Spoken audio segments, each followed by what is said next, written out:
Shalom and Chag Sameach from Kehilat Bethlehem and Shuvu, India.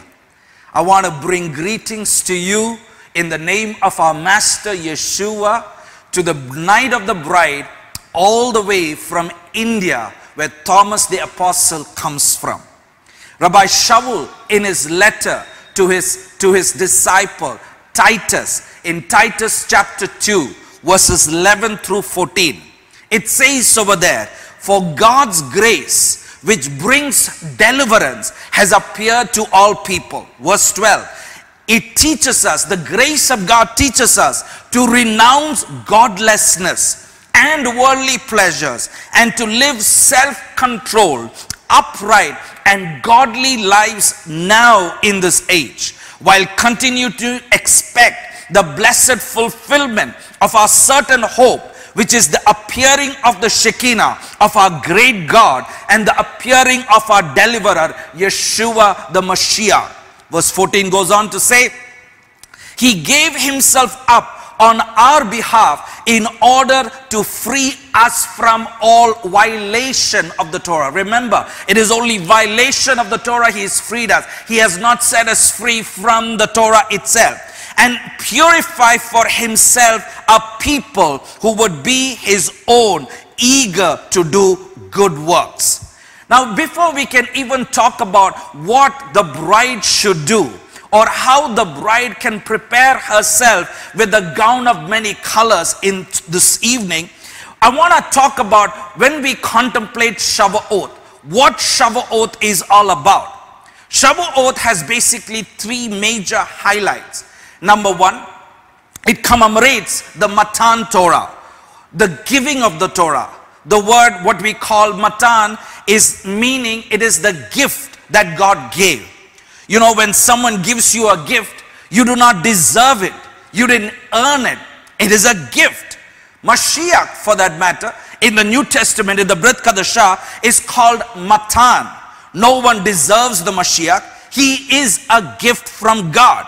The next thing that we focus on during Shavuot is the book of Ruth, also known as the Megillah of Ruth, which we read.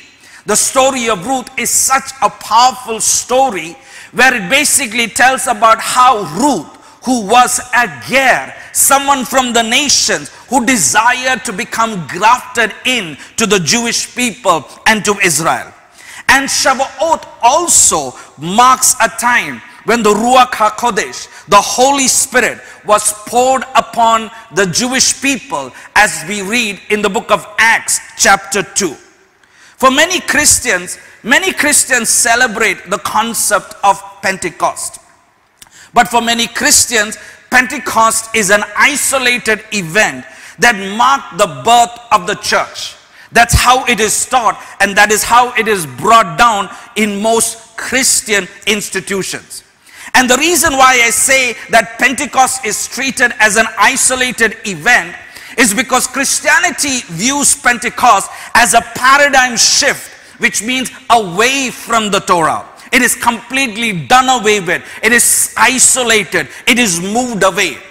Pentecost in that case means as a paradigm shift of the birth of the church, which means it is the end of the law and it is the beginning of what many call quote unquote grace. Many of us are familiar with that. With this attitude, the majority of Christianity, when I say Christianity, I'm not targeting any Christians in particular. I don't believe in actually targeting people. I'm talking about dogmas. I'm talking about concepts. I'm talking about philosophies or doctrines. The system Christianity is built upon. There are systems in Judaism as well. Everything needs to be studied and questioned in context. Therefore, the attitude in Christianity is that what most Christians fail to realize is that the Torah was given on Pentecost. And if it was not for the Torah, there would be no such thing as Pentecost. You wouldn't have Pentecost or Shavuot, period. That's all there is to it. You wouldn't even know what it means by celebrating Pentecost if you have not experienced that on Shavuot. So contrary to what Christianity teaches as a system, whether it is in Catholicism or Protestantism, Pentecost, my friends, is not the birth of the church as many have heard it said, but it is the birth of the Jewish people over 3,000 years ago on Har Sinai, on the mountain of Sinai. And what happened on Pentecost 2,000 years ago was not the birth of the church or the birth of a religion to replace the people of Israel. Rather, it was a renewal what happened at Sinai. It was a renewal that happened in the book of Acts. Quickly, before we look at what it takes to dress the bride properly with a proper garment, we need to quickly look at the history of Shavuot. The first Shavuot, if you remember, takes place in the book of Exodus. After the children of Israel came out of Egypt, they had to count 50 days from Egypt, reach Mount Sinai, and on the 50th day, they would receive Shavuot. If you have taken time to ever read the scriptures in Exodus chapter 19, it says over there in the scriptures that there was thunder, there was noise. The Hebrew word used over there is kolot, which basically means there were voices. There was lightning, which means there was fire. And there was a thick cloud is what Exodus chapter 19 says. Hashem, God himself came down on the mountain. His chariot was there. Mount Sinai was like the tabernacle of God. Mount Sinai was like the throne room of God. And on Mount Sinai, that experience resulted in the giving of the Torah. Now if we see fast forward 2,000 years ago in the New Testament, in the Brit Chadashah, 2,000 years ago in the holy city of Jerusalem, the Brit Chadashah tells us in the book of Acts of the Apostles, on Shavuot, the Spirit of God, the Ruach HaKodesh, the Shekinah descended upon Mashiach's disciples, the Notzri, and it resulted, as we read, as the salvation of many Jewish people. When I say salvation, there was a sense that stirred up a moment of repentance, a moment of Shuvah. That's what salvation truly is. Salvation is about turning away from your old way of living and turning towards God. If you take time to read in the book of Acts, it describes that the Spirit of God descended upon Mashiach's disciples in the form of fire.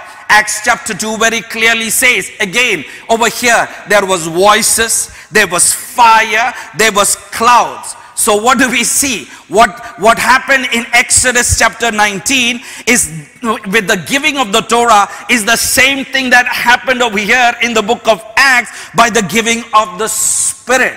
But later on we see exactly 40 days in the book of Exodus, 40 days after seeing the throne room of God, after hearing the voice of God, after experiencing the power of God, we see that the children of Israel, the sages say, because of a group of people called the Erev Rav, they built the golden calf. Later on we also see in the book of Acts over there that after this Acts chapter 2 experience, Acts chapter 3, Acts chapter 4, Acts chapter 5, as you continue going on reading, you will begin to see many Jewish people came to the salvation of the Mashiach. Many priests came to the faith, many Notzrim came to the faith, many Pharisees came to the faith, many Kohanim came into the faith. They came in thousands and thousands, and along with them also the nations were given an invitation to come into the faith. But later on, couple of years down the road, we again see what began in Jerusalem changed and became into another golden calf. But through both these moves, very clearly we see in the book of Exodus and in the book of Acts, we very clearly see there was always a remnant, and how Hashem continued to see his purposes being fulfilled through the remnant. But the question we need to ask ourselves quickly is, who or what is quote unquote the Erev Rav? It says, the sages say that we're going to have a problem with the Erev Rav. What is Erev Rav? The word Erev Rav in Hebrew is translated as a mixed multitude. It's like they work for the other side, but they are with you. It's something like they are like sort of secret agents.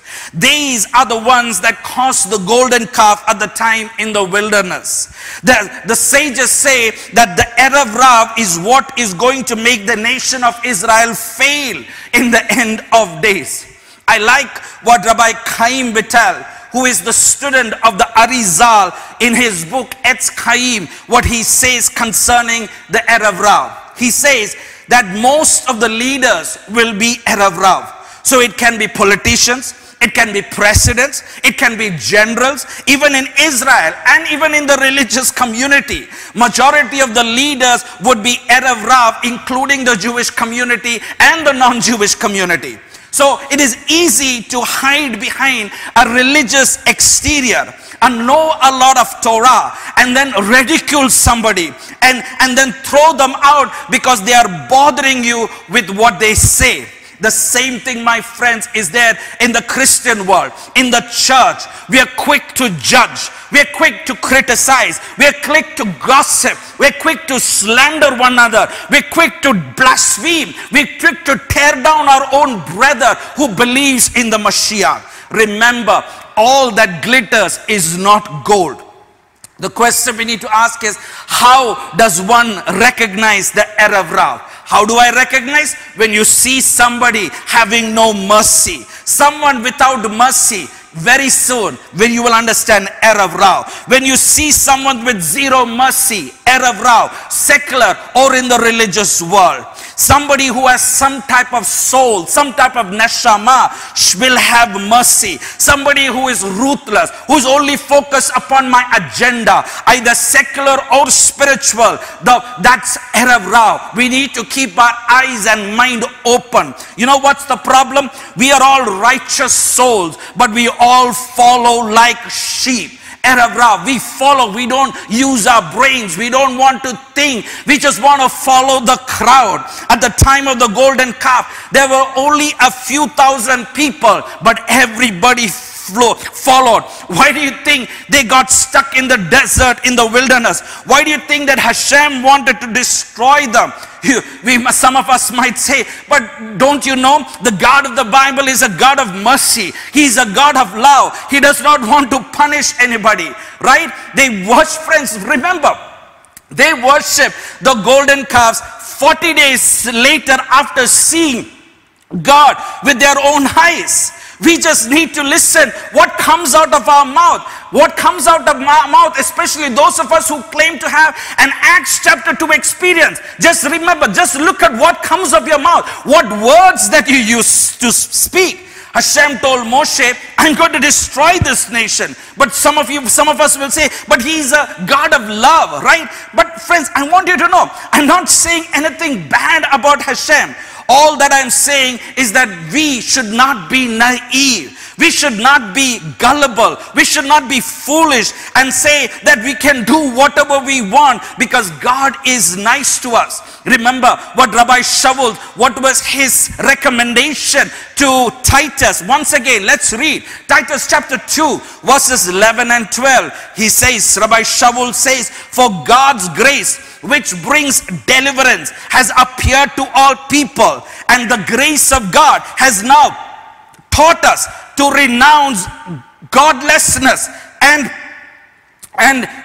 worldly pleasures, and to live self-controlled, upright, godly lives now in this age.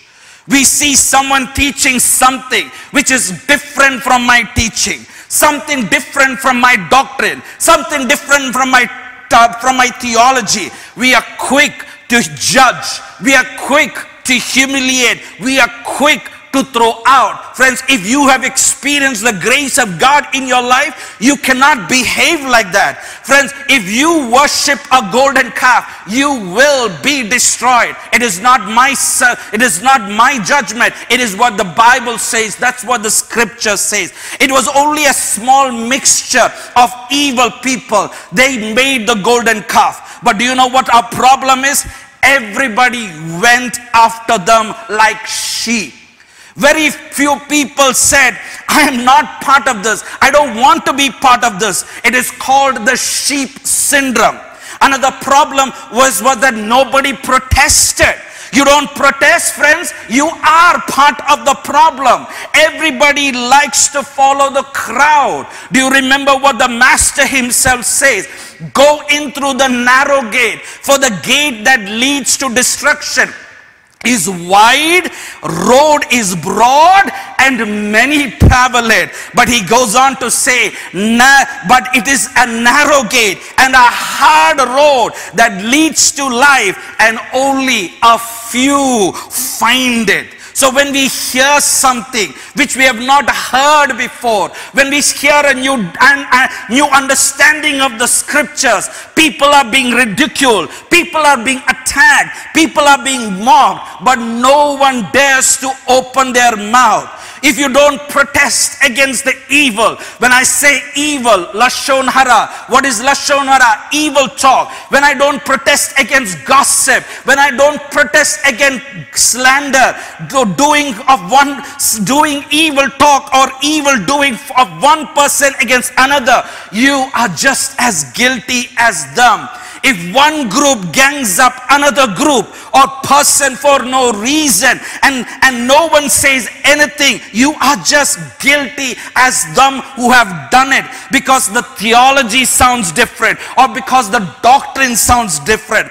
Nobody is protesting against the desecration of God's name that is done. In Hebrew it's called Kilul Hashem.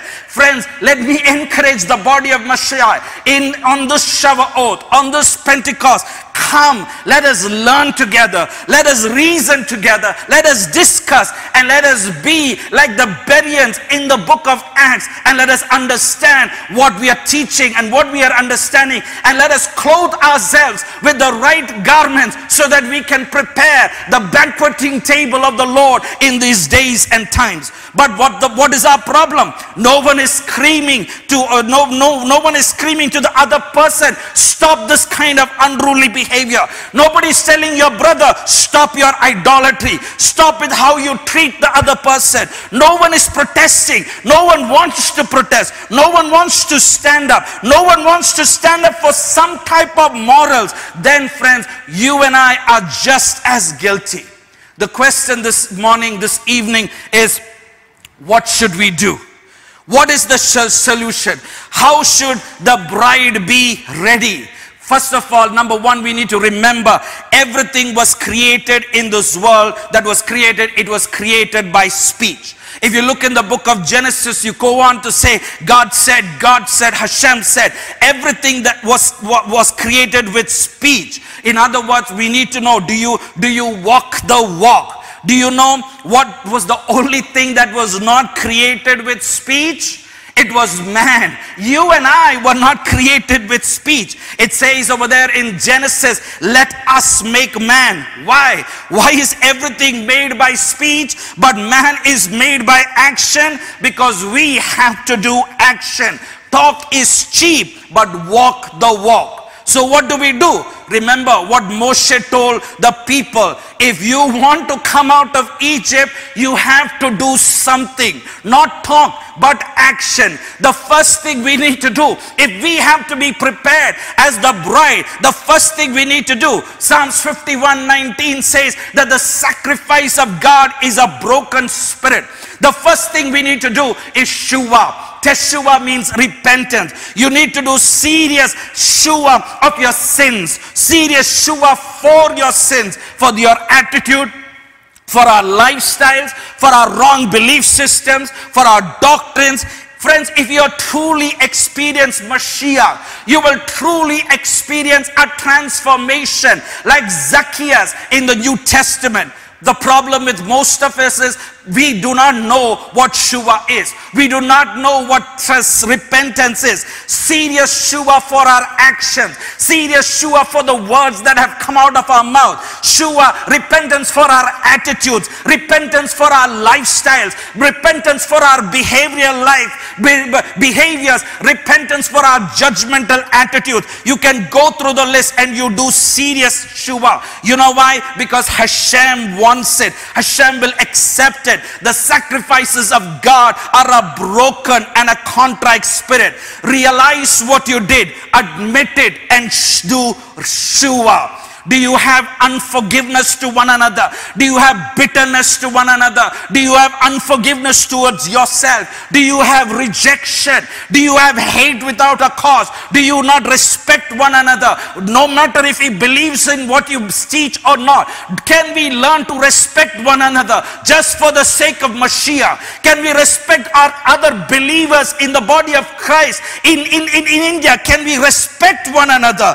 We need, if we can do that and we admit our Shua, we are able to serve Hashem with our whole heart. I know it is hard not to lie right now. I know it is hard not to slander this other person. I know it is hard to close my mouth when I want to say something about this individual right now. Whole heart, only God, nobody else. We don't have to say anything but focus on God. That's number one. Number two, we have to learn to lean. We have no one to lean on but our Father in heaven. Amazing. We are living at a time when Hashem is breaking every system in the world to bring the entire planet to their knees. This too, what is happening over in India and all over the world is Hashem's plan. He is the master of all puppets. The enemy is a puppet in the hands of God. Don't think even for 1 second that anyone has an upper hand on the master of the universe. Hashem wants us to be on our knees, screaming, crying out for redemption. We have not done that for the last many years. So Hashem is going to bring us to our knees. We have lived lives very casually. We have been lazy with our work spiritually. We have not been serious with our relationships with one another. We have not been serious with our relationships in the kingdom of God. We have thought it is my education. We have thought it is my job. We have thought it is my money that brought us where we are. And Hashem is shaking the very thing that we put our security in. We are living in times where there is no financial security. We are living in times where evil regime is coming to arise. We should have no one to lean on but our Father in heaven. Put all your hopes on Hashem, nothing else. Hope only on Hashem by leaning on Him. We have no one to lean on but our Father in heaven. The third thing we need to do to be prepared and put on the right garment as the bride, we have to know the power of community. We need one another. We need each other. We need to be able to connect to each other. I don't like you because you don't talk like me, walk like me, dress like me, smell like me. Stop that nonsense, my friend. We need to learn to connect with one another as the body in Christ. I'm calling the Christian world. Let us connect each other for the sake of Mashiach. No more Pentecostal, Charismatic, Methodist, Baptist, Orthodox, Sephardic, Ashkenazi, all that. If we don't connect with one another, then we are going to have a problem. The enemy, Amalek, wants us to be separated. Where does this all come from? All these types of separations within the body of Messiah: Jewish, non-Jewish, black, white, Pentecostal, non-Pentecostal. That's all Amalek. That's the enemy. He wants the separation. Why don't you like this person? Why don't you like me? Do you know me? Do you know anything about me that you don't like me? There is no reason. There is power in community. The faster we get together as a community, we begin to experience the power of God like never before. The next thing, number 4, I need to connect my faith, my emunah, my trust with my body, with my physical body. I have to do physical action. I can't just go to the mountains and read and pray all day long. We have to have some actions in nature, physical actions and spiritual. Physically, what are we supposed to do? At this time, when the virus is going on with all these situations and all these bad news, what do? We need to strengthen our immune system. Stop eating junk. The minute we stop eating junk in the physical, we stop eating junk in the spiritual too. Stop eating sugar and processed food physically and spiritually. Eat a lot of vegetables. Do a lot of physical actions. Let us have a balanced diet. Just like physically at this time, we need a balanced diet. Spiritually also, we need a balanced diet. Throw away those theologies and doctrines which has nothing to do with the faith in Messiah. Stop wasting your time focusing in front of Netflix and watching movies. Study the Torah. Study the Torah. See what it says. Exodus chapter 15 verse 26. Exodus 15:26. This is what the Lord said. If you will diligently listen to the voice of the Lord your God and do that which is right in his sight, I will give ear to his commandments and keep all his statutes. He says that I will put none of these diseases upon you which I brought upon the Egyptians. Why? Because I am the Lord. I am Ani Hashem Rofeka.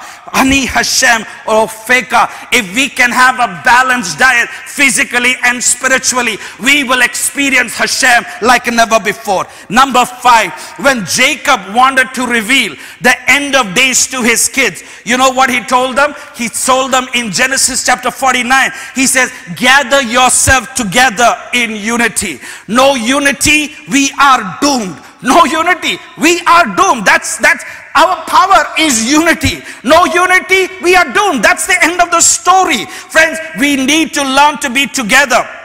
When we do actions, we create radio waves. We create certain frequencies. In unity, there is the power frequency of unity. I'm calling the body of Mashiach on this Shavuot to come together in unity. Together, one of the big things in our days is the 5G.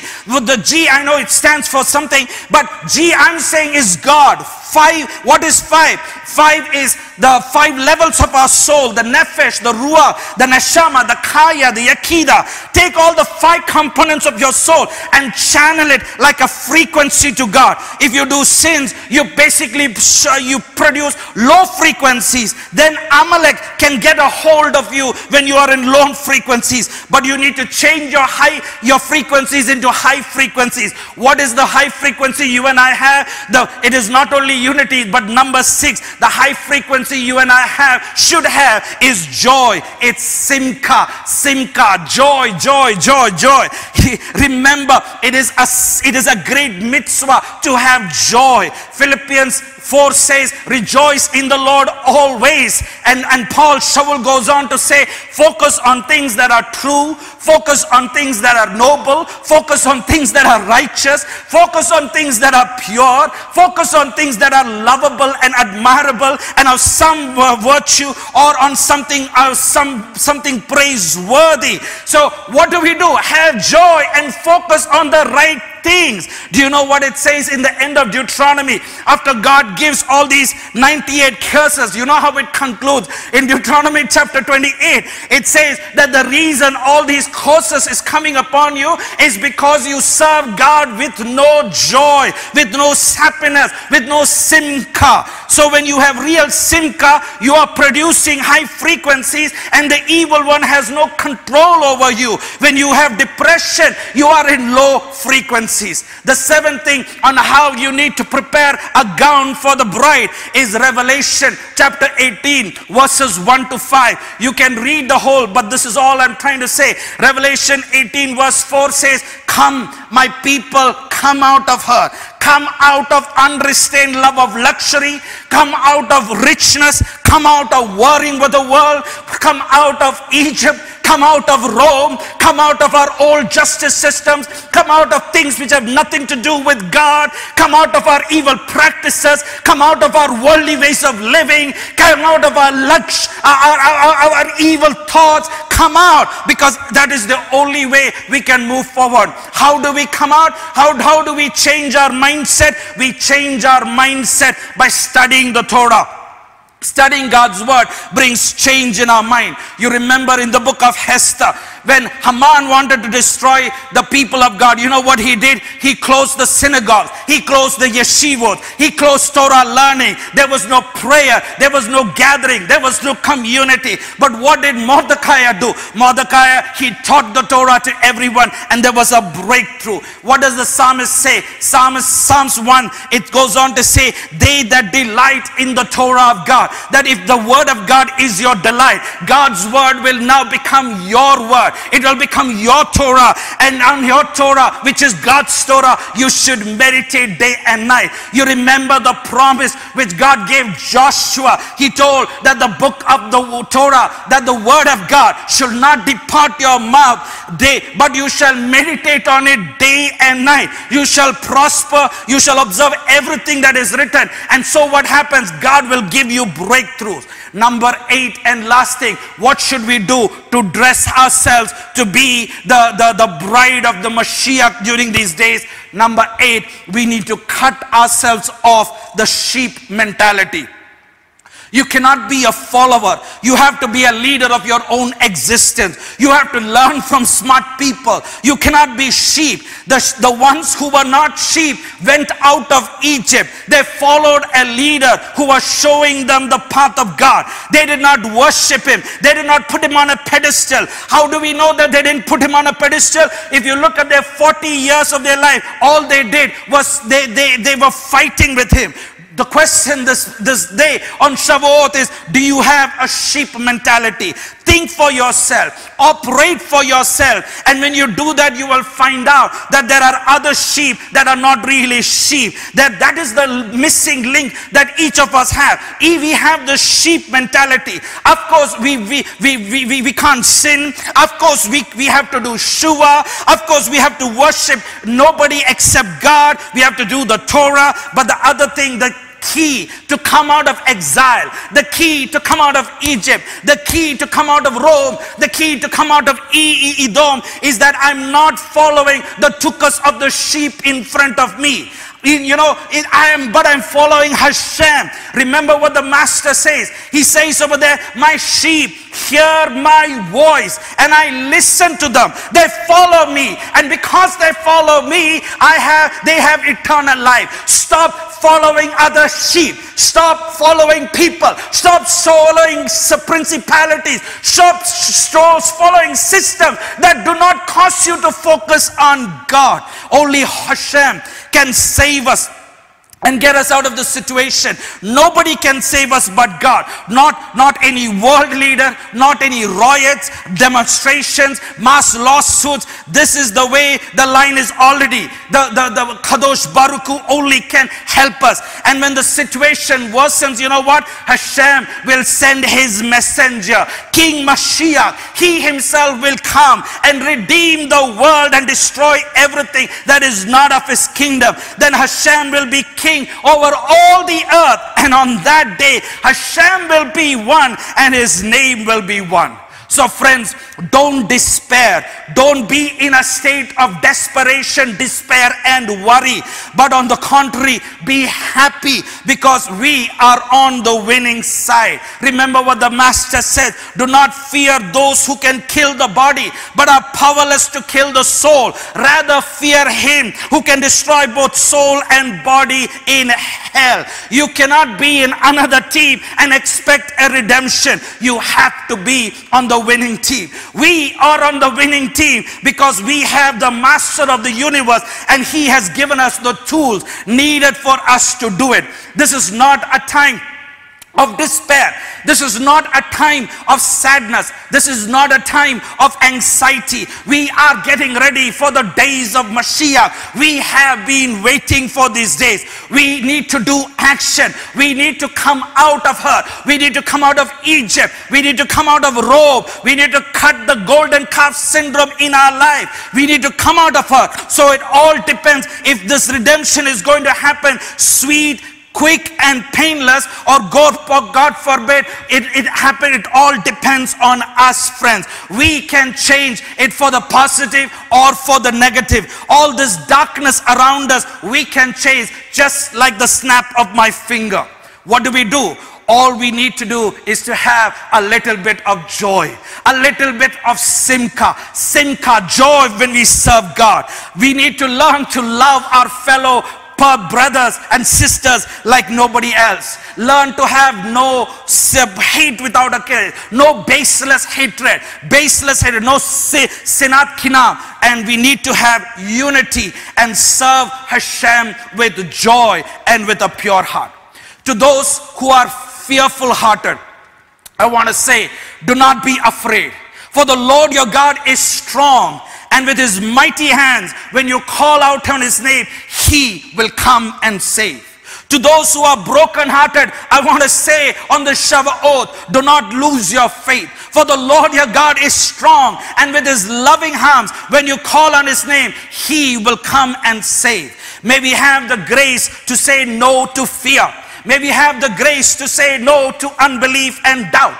May we have the grace to say no to bitterness, unforgiveness towards one another and towards ourselves. May we have the grace to say no to jealousy, envy and comparison. May we have the grace to say no to rejection. May we have the grace to say no to evil speech. May we have the grace to say no to gossip. And may we seek Hashem and say, Lord, please light this fire that once burned bright and clear back into my heart. Replace the lamp of my first love that burns with holy fear. May we keep our way pure by guarding it according to the word of God. May we have the grace to go up the mountain of the Lord and seek him in his holy place. May we have clean hands which signify our works, which signify our deeds that needs to be done with the purity of heart. And let us be careful with what comes out of our mouth. May we clothe Mashiach back with the right clothing as we prepare ourselves to be the bride of the Lord. And finally, friends, may we be like Ruth, who desired to be grafted in and went through a complete change, complete conversion. And she said, your people will be my people and your God will be my God. The same thing Apostle Paul talks about in Romans chapter 11, of how the nations have been given the opportunity through the Messiah to be grafted in, and by being grafted in we can produce life, and there will be life from death and eternal salvation. Amen. May the God of Abraham, Isaac, Yaakov, and give us grace to be the bride of Hashem, and may we truly experience true freedom on this Shavuot. Chag Sameach, friends, and Shabbat Shalom.